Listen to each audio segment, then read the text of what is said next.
The word slipped from Amira's lips with perfect pronunciation, her finger pointing to the barely visible watermark on the contract. Hatha Musayaf, she said firmly. This is a fake. The room fell silent as Sheikh Khalid Al-Fayzan stared at the young woman, the daughter of his household maid, who had just potentially saved him from losing $250 million. But what no one in that luxurious Dubai penthouse knew was that Amira's intervention would not only unravel a sophisticated international fraud ring but would also expose a decades-old secret that would forever change both their lives. 3 hours earlier, Amira had been simply delivering coffee to her mother's employer, never imagining she would soon become the center of the most important business meeting in the Sheikh's career. As the men in expensive suits continued to stare at her in disbelief, Amira felt her heart pounding against her ribs. Had she overstepped? Would her mother lose her job of 15 years because of her impulsive action? Or worse, had she just made the most powerful enemy in the Emirates? Amira Hassan had always lived in the shadows of wealth. At 23, she had spent most of her life watching her mother, Farida, serve the Al-Fayzan family with unwavering loyalty. Their small quarters in the service wing of the Sheikh's sprawling estate had been home since Amira was 8 years old. While the Sheikh's children attended prestigious international schools and traveled the world, Amira studied quietly in her room, teaching herself languages from borrowed books and free online courses. Arabic had come naturally to her, despite being raised primarily speaking Tagalog with her mother. There was something about the flowing script and melodic sounds that captivated her. What began as curiosity evolved into fluency, not just conversational Arabic, but the formal business dialect used in high-level negotiations. She had never imagined this self-taught skill would ever matter to anyone. Sheikh Khalid Al-Fayzan was not a man who had achieved his vast fortune through carelessness. At 58, he had transformed his family's modest oil investments into a diversified empire spanning technology, real estate, and sustainable energy. His reputation for shrewd business acumen was legendary throughout the Middle East. Yet today, he had nearly fallen victim to what would have been the most costly mistake of his career. The meeting with Westridge Global Investments had been months in the making. The American firm, represented by the charismatic CEO Marcus Blackwell, had proposed a revolutionary carbon capture technology that promised to transform the environmental impact of the Sheikh's energy holdings. The $250 million investment would give Al-Fayzan exclusive rights to the technology across the Middle East, a potential game-changer in an increasingly climate-conscious market. "I believe we're ready to proceed with signatures," Blackwell had announced with a confident smile, sliding the thick contract across the polished conference table. His team of 3 executives nodded approvingly, their expressions revealing nothing but professional enthusiasm. It was at this precise moment that Amira had entered, carrying a silver tray with Arabic coffee and dates, a traditional offering for important guests.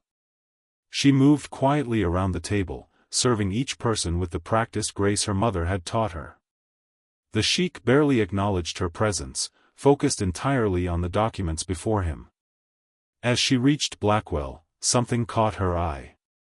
The contract was written in both English and Arabic, standard practice for international business in the region. But there was something unusual about the Arabic text on the signature page. A nearly imperceptible watermark, visible only from her unique angle standing above the document, and a subtle inconsistency in the calligraphy that most would never notice. Amira hesitated, coffee pot suspended in mid-air. She knew she should continue serving and leave without a word. This was not her place. These matters were far above her station. Yet something compelled her to speak. "Excuse me, sir," she said softly to the Sheikh in Arabic. "I believe there may be an issue with this document." The room froze. Sheikh Al-Fayzan looked up, first with irritation, then curiosity. "What did you say, girl?" Amira swallowed hard but pointed to the watermark. "This Arabic text, it's not authentic. The watermark is from a template program, and the calligraphy style is inconsistent with official legal documents. It says, exclusive rights here, but the fine print beneath uses terms that actually limit your ownership significantly. That's when she uttered those fateful words, "Hatha Musayaf. This is a fake." Blackwell's confident smile faltered for just a moment before he recovered. "Sheikh Al-Fayzan, I apologize for the interruption. Perhaps your staff could continue their duties while we conclude our business?" But the sheikh was already examining the document more closely. "Where did you learn to read legal Arabic?" he asked Amira, ignoring Blackwell completely. "I taught myself, sir. I study languages in my free time." What happened next would later be described by witnesses as the most elegant dismantling of a con in business history. Sheikh Al-Fayzan didn't rage or make accusations. Instead, he calmly asked his security team to enter the room and requested that his legal counsel join via video conference immediately. "Mr. Blackwell, I believe we should review this document in greater detail before proceeding," he said with dangerous politeness. "Perhaps you could explain why the Arabic version contains significantly different terms than the English?" Blackwell's composure cracked. "There must be a translation error. Our legal team is very creative," the sheikh finished for him. "My young friend here has identified what appears to be a sophisticated attempt to defraud me. The question now is whether you are the architect or merely a pawn." The next few hours unfolded like a thriller. Security detained Blackwell and his team while forensic document specialists were called in. Amira, still stunned by her own boldness, was asked to remain and explain exactly what she had noticed. The coffee grew cold on the conference table as the scope of the scam became clear. Westridge Global Investments was a shell company. The technology they claimed to have developed existed only in elaborate presentations and falsified test results. The contract, masterfully crafted, would have transferred $250 million to offshore accounts while providing the sheikh with essentially worthless intellectual property rights. As evening fell over Dubai, Amira found herself sitting across from Sheikh Al-Fayzan in his private office, a place where even most executives never set foot. The room, with its panoramic views of the city skyline, made her feel small and out of place in her simple uniform. "You have done me a great service today," the sheikh said, studying her with newfound interest. "Few people in my organization would have noticed such details, and fewer still would have had the courage to speak up." Amira lowered her eyes respectfully. "I only did what seemed right, sir. My mother has always taught me that honesty matters above all else." "Your mother," he repeated thoughtfully. "Farida has been with my family for many years. She is a woman of great integrity. But she never mentioned her daughter was so exceptional. She doesn't know about my studies, sir. I didn't want her to think I was ungrateful for the life we have here." The sheikh leaned forward. "And what life would you choose, if you could choose anything?" The question caught Amira off guard. No one had ever asked about her dreams before. "I would study languages formally, sir. Perhaps international business law. I find the way different cultures negotiate fascinating." Something changed in the sheikh's expression, a softening around the eyes that transformed his entire face. "What do you know about your father, Amira?" The abrupt change of subject confused her. "Very little, sir. My mother told me he was a businessman she met in the Philippines before coming here. He died before I was born." The sheikh stood and walked to the window, his silhouette framed against the glittering Dubai skyline. When he spoke again, his voice carried an emotion Amira had never heard from him before. 24 years ago, I traveled to Manila to explore investment opportunities. I was younger then, less cautious. I met a beautiful, kind woman who worked at my hotel. We spent 2 weeks together before my responsibilities called me home." He turned to face her. "I never knew she was pregnant when I left."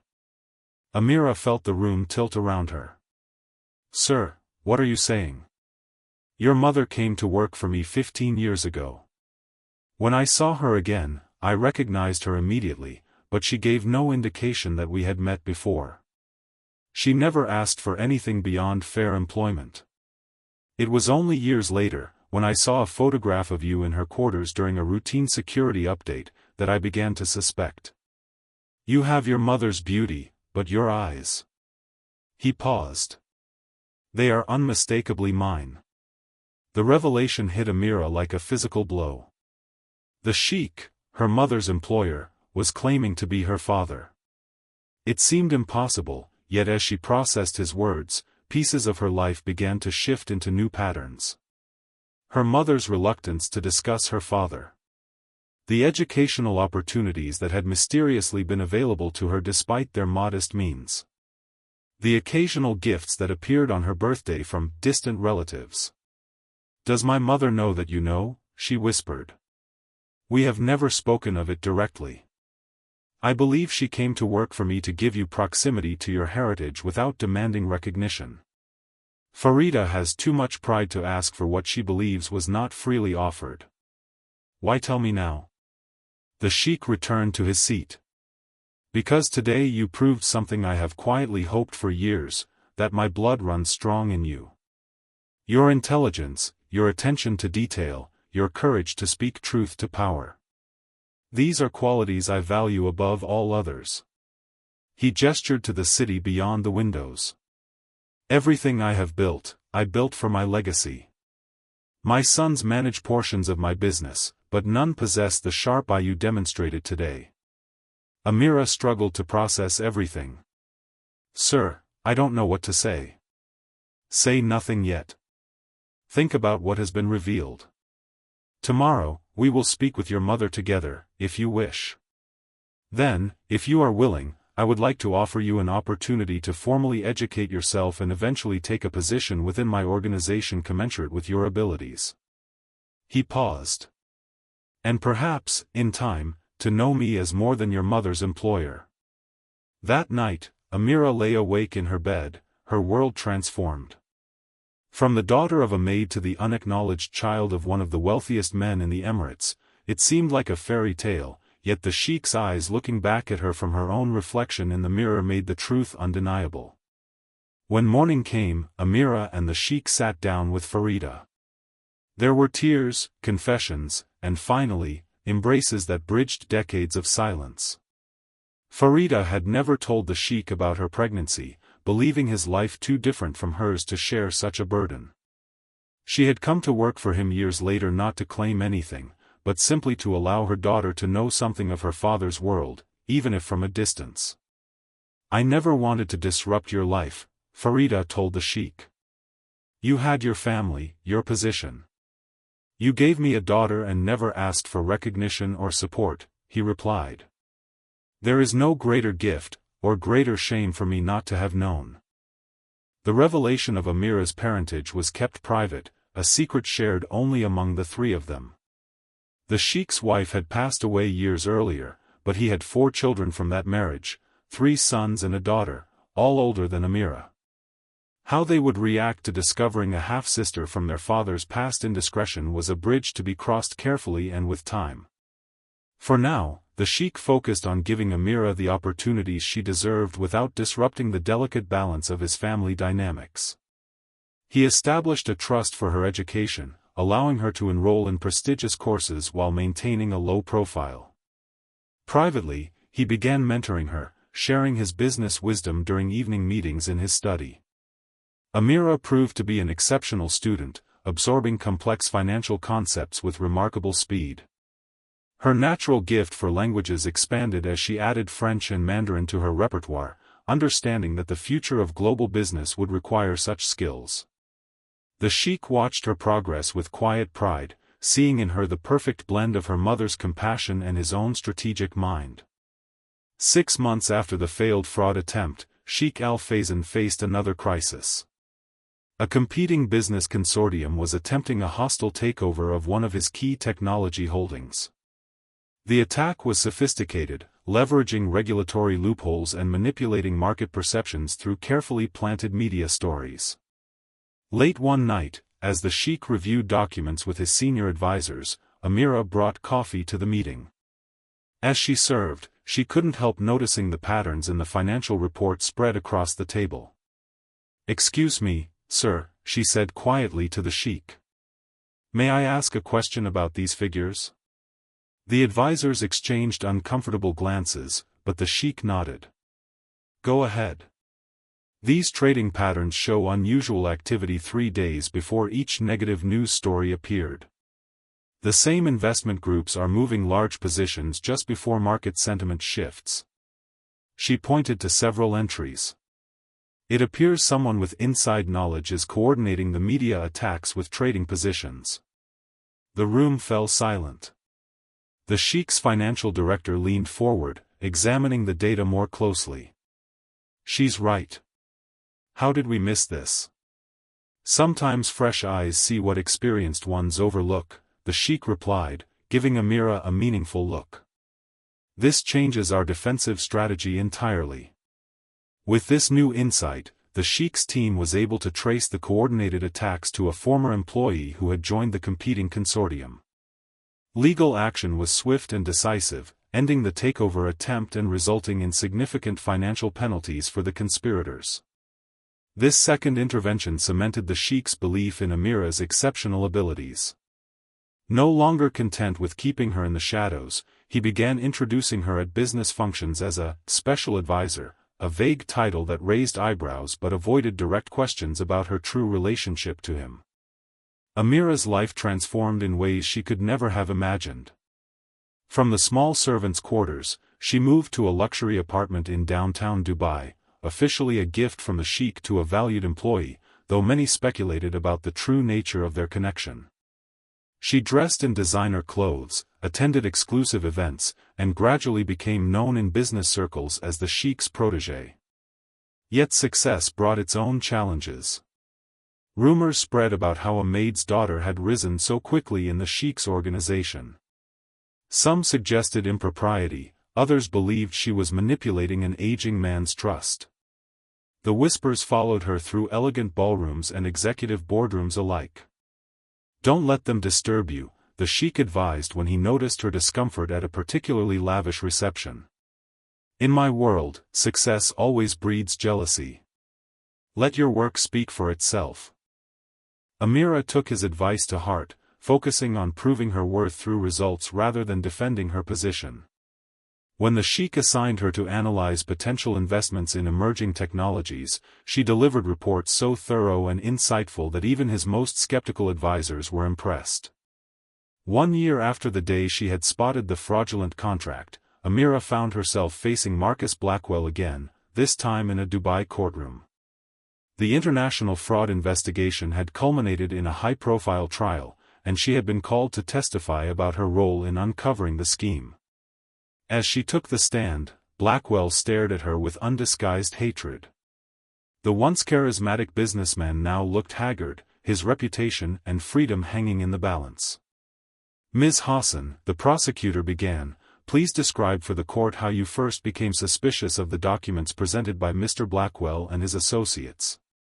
Amira spoke clearly and confidently, explaining the technical details of what she had observed.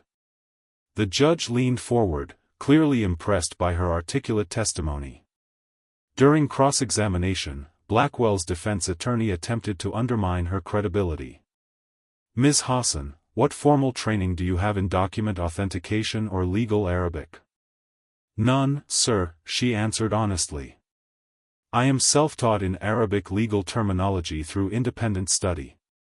"So you're asking the court to believe that a maid's daughter with no formal education was able to identify sophisticated document fraud that escaped notice by Sheikh Al-Fayzan's entire legal team?" Before she could answer, the judge intervened. "Counsel, the witness's background is irrelevant. Her observations have been corroborated by forensic experts. Please move on." When the verdict came, guilty on all counts, Amira felt a complex mix of emotions. Justice had been served, but she took no pleasure in seeing Blackwell sentenced to 12 years in prison. His downfall was a reminder of how greed could corrupt even the most brilliant minds. Outside the courthouse, reporters clamored for a statement from the sheikh. Standing beside him, Amira tried to step back out of the camera's view, but he gently kept her at his side. Sheikh Al-Fayzan, is it true this young woman saved you from a $250 million fraud? A journalist called out. The sheikh smiled. Ms. Hassan demonstrated exceptional perception and courage. Her actions protected not just my interests but potentially those of many others who might have fallen victim to this scheme. What is her role in your organization now? Another reporter asked.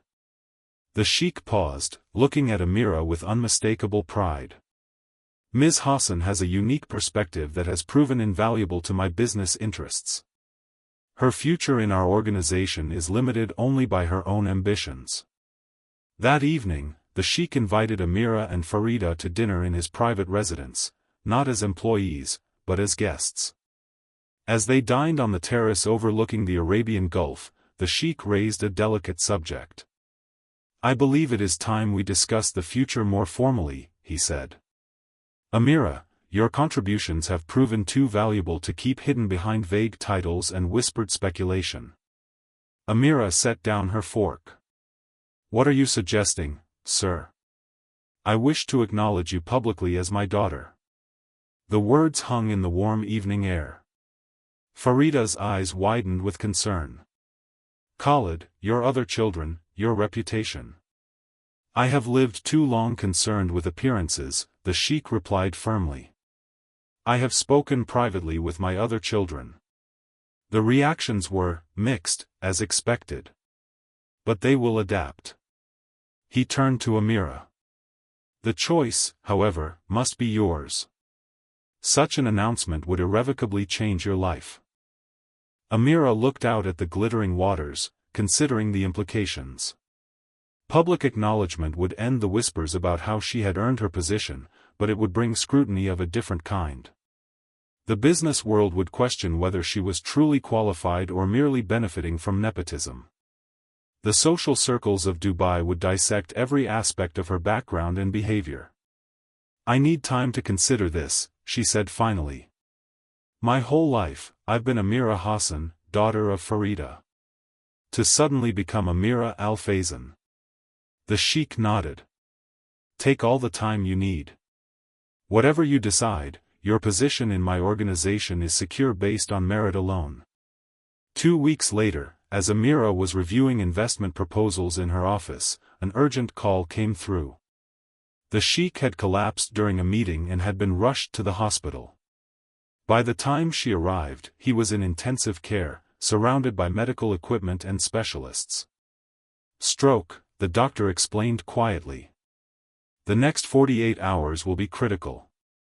Amira found herself in the waiting room with the sheikh's other children, her half-siblings who had only recently learned of her existence. The eldest son, Tariq, had been openly hostile to the idea of acknowledging her.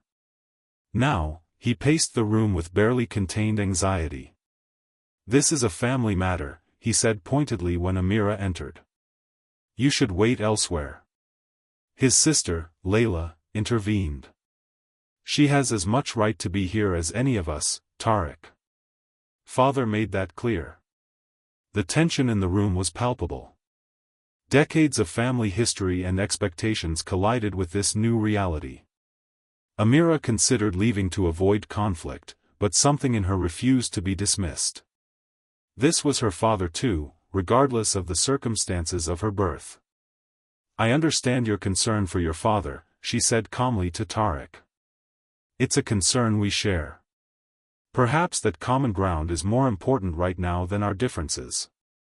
The simple statement, delivered without anger or defensiveness, seemed to take some of the wind from Tariq's sails. He didn't respond but stopped trying to make her leave. As the hours passed, the siblings took turns sitting with their father. When Amira's turn came, she found herself alone with the unconscious sheikh, the steady beep of monitors the only sound in the room. She took his hand, something she had never done before, and was struck by how vulnerable this powerful man now appeared. I don't know if you can hear me, she said softly, but I want you to know that I'm proud to be your daughter. Whatever happens, I will honor that connection in my actions and decisions. On the third day, the sheikh opened his eyes. His recovery would be slow and challenging, but the immediate danger had passed. During those tense days of waiting, something unexpected had happened among the siblings. Shared worry had created reluctant bonds. They weren't a united family by any means, but the open hostility had given way to cautious coexistence. As the Sheikh regained his strength over the following weeks, the leadership of his business empire fell temporarily to his children. Tariq, as the eldest son, took the most visible role, but he surprised everyone by consulting Amira on key decisions, recognizing her insight into their father's strategic thinking. "You understand his vision in ways I sometimes don't," he admitted grudgingly during one late-night strategy session. "I may not like how you came into our family, but I can't deny your value to his legacy." It wasn't acceptance exactly, but it was a beginning. 3 months after his stroke, Sheikh Al-Fayzan called his children together. Though still physically weakened, his mind remained sharp. "My illness has clarified many things," he told them. "Life is too short for half-truths and hidden realities." He announced his intention to restructure his business holdings, creating distinct divisions that would leverage each child's strengths. Tariq would oversee the traditional energy sector, the second son would manage real estate development, the third would lead the charitable foundation, and Layla would direct the technology investments. "And Amira," he said, turning to his youngest child, "will head our new international division, focusing on emerging markets and cross-cultural partnerships. Her unique perspective and linguistic abilities make her ideally suited for this role." He paused, looking at each of them in turn. "I am also updating my will to formally recognize Amira as my daughter and an equal heir. This is not open for debate." The announcement sent shockwaves through Dubai's business community. The tabloids had a field day with the story of the Maid's daughter, who was now one of the most powerful businesswomen in the Middle East. Some publications painted it as a rags-to-riches fairy tale, while others implied more scandalous motivations. Amira weathered the publicity storm with quiet dignity, neither hiding from the attention nor seeking it out. When asked about her extraordinary journey in her first television interview, she redirected the conversation to the business initiatives she was developing. "My personal story is less important than what we're trying to accomplish," she told the interviewer. "We're creating sustainable investment models that benefit both local communities and global partners. That's what I'd prefer to discuss." Her poise under pressure impressed viewers and gradually shifted the narrative from gossip to genuine interest in her business acumen. Within a year, Amira had established herself as a respected voice in international finance, known for innovative approaches to cross-border investments. The relationship with her half-siblings evolved slowly.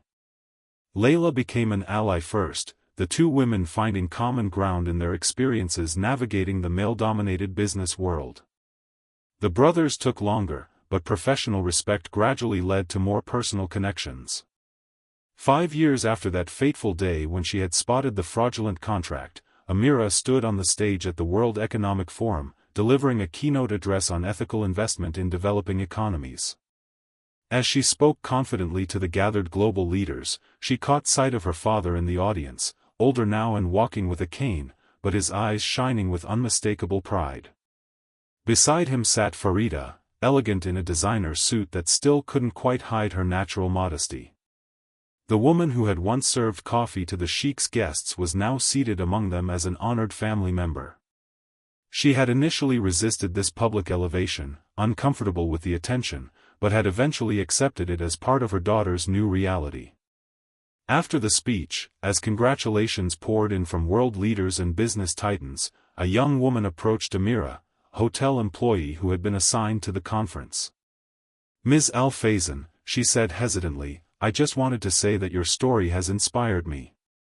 I'm studying finance at night while working here during the day. Hearing about your journey makes me believe that backgrounds don't have to define futures."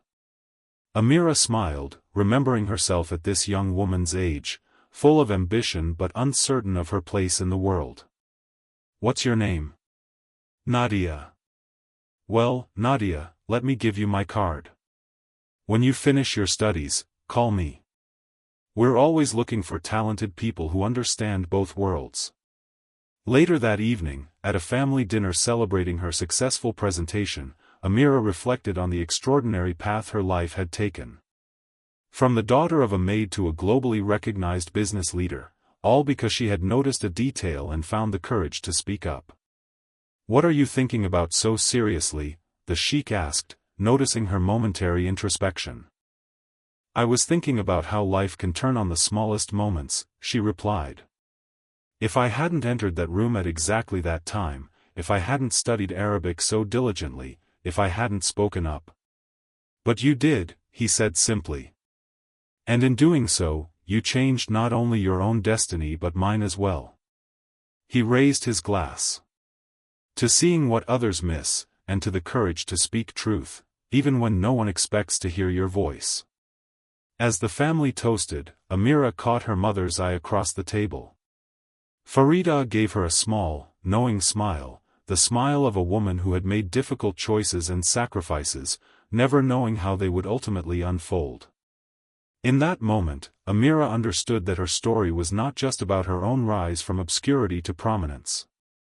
It was equally about her mother's quiet strength and the sheikh's willingness to recognize truth, however unexpected its source.